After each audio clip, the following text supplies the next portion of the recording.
The night shift is over, and when Dr. Alejandro Galindez gets home, he takes out the disinfectant. He treats COVID-19 patients, and he wants to make sure he doesn't bring the virus back to his elderly mother. Even though he's a frontline worker with a high risk of contagion, he's still waiting to be vaccinated. Me encuentro como en un limbo. I'm in limbo because I'm part of the healthcare sector, but I work in the private area. I even thought I'm a healthcare worker. I'm still at the end of the line because I don't have contact with a public hospital. Hospital, en ambulatorio. Venezuela began its vaccination program in February, prioritizing doctors, teachers, and others who work for the government. But private doctors are among those still on the waiting list. According to the Venezuelan Academy of Medicine, less than 1% of the population has been vaccinated.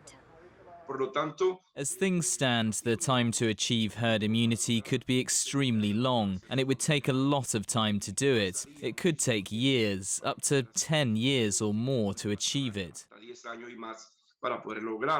Venezuela reports it has acquired 2.7 million doses of vaccines from China and Russia for a population of about 30 million people. It also expects to begin receiving vaccines from the UN COVAX initiative in July. But until then, the number of doses available in Venezuela is limited.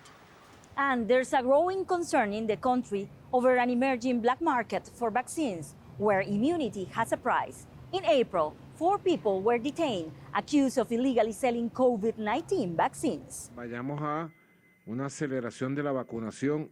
Venezuelan President Nicolás Maduro has been promising a massive vaccination campaign without disclosing all the details of the program. Y los meses de junio, julio y agosto. I hope June, July and August will be the months of a vaccination offensive for Venezuelans, with the goal that we can have 70% of Venezuelans vaccinated by the month of August. Vacunado para el mes de agosto. For many Venezuelans, the only option is to wait. Others are already thinking of a plan B. Mechanical engineer Octavio Cabrera and his wife are considering a trip to Miami.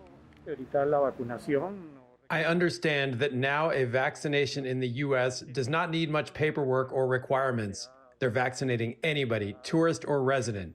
We could take advantage of that, despite the fact that it involves a trip and expenses, but above all that is our health. But for millions of Venezuelans, that option is out of the question. Like Dr. Galindez, who says he's counting on the vaccine to help him stay healthy so he can continue taking care of others. Triny Mena, CGTN, Caracas.